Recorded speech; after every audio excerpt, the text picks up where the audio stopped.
Makkah in the year 556 CE. Her mother's name was Fatima bint Zaid and her father's name was Khalid bin Asad. He was very popular leader among the tribe of Quraysh and a very prosperous businessman who died while fighting in the famous Battle of Ujjar. Khadija radiallahu ta'ala anha thus grew up in the lap of luxury. She married Abu Hala Malak bin Nabash bin Zara. She bore him two children, Hala and Hind. She wanted to see her husband prosper and financed him in setting up a big business, but unfortunately he passed away. Sometime later, the young widow married Atiq bin bin Abdullah. She had a daughter by him as well named Hinda, but the marriage soon broke up on the grounds of incompatibility. After this all, her attention was devoted to the upbringing of her children and building up the business she inherited from her father. Her policy was to employ hard-working, honest, and discriminating managers to deal on her behalf.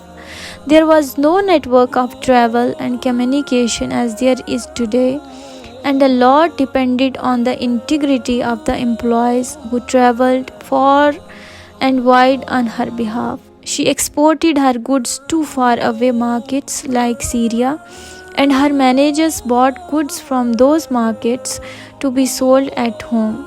Makkah, being strategically located on the trading caravan routes and the center of international trade fairs, was a very profitable market for the goods bought back. The managers would get 50% of the profit, and this was enough incentive for them. Khadija radiallahu ta'ala anha had heard of the integrity, honesty, and principled behavior of the Prophet Muhammad sallallahu alaihi wasallam, and sent a job offer to him to head her trading caravans. He gladly accepted the offer and started working for her. Khadija radiallahu ta'ala anha sent him on a business trip, her old and trusted slave Maisara being delegated to accompany and serve him. This trip proved to be an extremely profitable venture, and Maisara was astounded by some very remarkable scenes he witnessed on his trip. He was impressed and completely won over by the Prophet Muhammad sallallahu alaihi wasallam's integrity, strength of character, his dealing, and his business abilities. On the way back from Syria, the Prophet Muhammad sallallahu alaihi wasallam lay down under a tree to rest for a while. Nestora, a Jewish monk noted for his knowledge of religion and for his insight, saw him and asked Maisara who he was. Maisara told him all about the Muhammad sallallahu alaihi wasallam and his reputation for honesty and intelligence. Nestora then told him that this man would be elevated to prophethood in the future, as no man had ever rested under the particular tree but prophets. Tradition has it that Maisara saw two angels bearing a cloud over Prophet Muhammad sallallahu alaihi wasallam's head to protect him from the glare and heat of the sun. He was stunned and overcome by a sense of gratitude that he had been given the opportunity of benefiting from the close companionship of this man, soon to be chosen by Allah Azza wa Jal as his messenger. When he returned home, Maisara reported to his Khadija all that had taken place on the trip to Syria.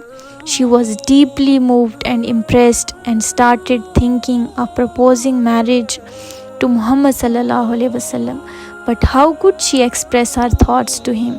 She already rejected several proposals of marriage from men belonging to some of the noblest families of the Quraysh. How would her tribe react? What would her family say? And what was more, would her proposal be acceptable to this young yet unmarried man of the tribe of Quraysh?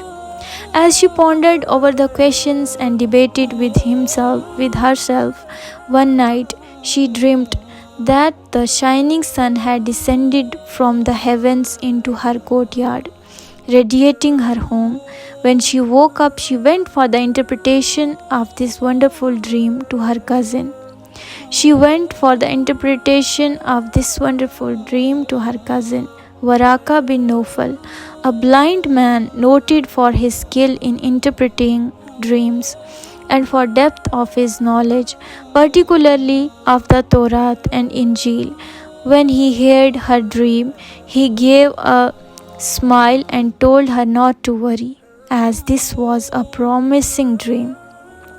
The glorious sun she saw descending into her courtyard, indicating that the Prophet Muhammad ﷺ, whose advent have been predicted in the Torah and Injil, was to grace her home, and she would gain from his presence in her life.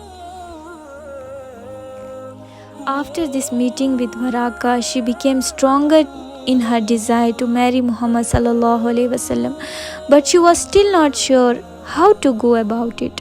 One of her very close friends, Nafisa bint Manba, knew of her inclination. One day she told Khadija radiallahu ta'ala anha that what was bothering her so much was not a major problem, and she herself would help her to solve it. She went immediately to Muhammad ﷺ and without much ado she requested his permission to ask him a very personal question. When he said he had no objection, she asked why he had not yet got married. He said he didn't have the financial resources.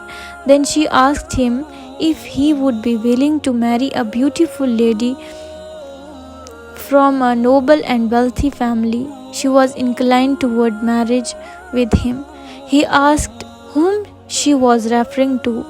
When he learned her identity, he said that he was willing, provided she was willing to marry him.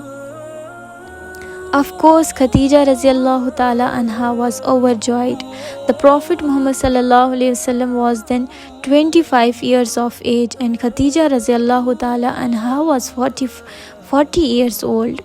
The two uncles of the Prophet Muhammad sallallahu alaihi wasallam, Hamza radiallahu ta'ala anhu and Abu Talib, approached her uncle Umar bin Asad with a formal proposal. It was accepted and the date was fixed. The two families began preparing for the wedding. On the date that he had been fixed, the families and friends gathered and the marriage was solemnized. Halima Sadiya, who nursed the Prophet Muhammad sallallahu alaihi wasallam in his infancy, was specially invited for the wedding and traveled to Makkah from her village. When she left after the festivities, the Khadija radiallahu ta'ala anha presented her with household goods, a camel and 40 goats as an expression of gratitude to the lady who had taken such good care of Muhammad sallallahu alaihi wasallam in his infancy.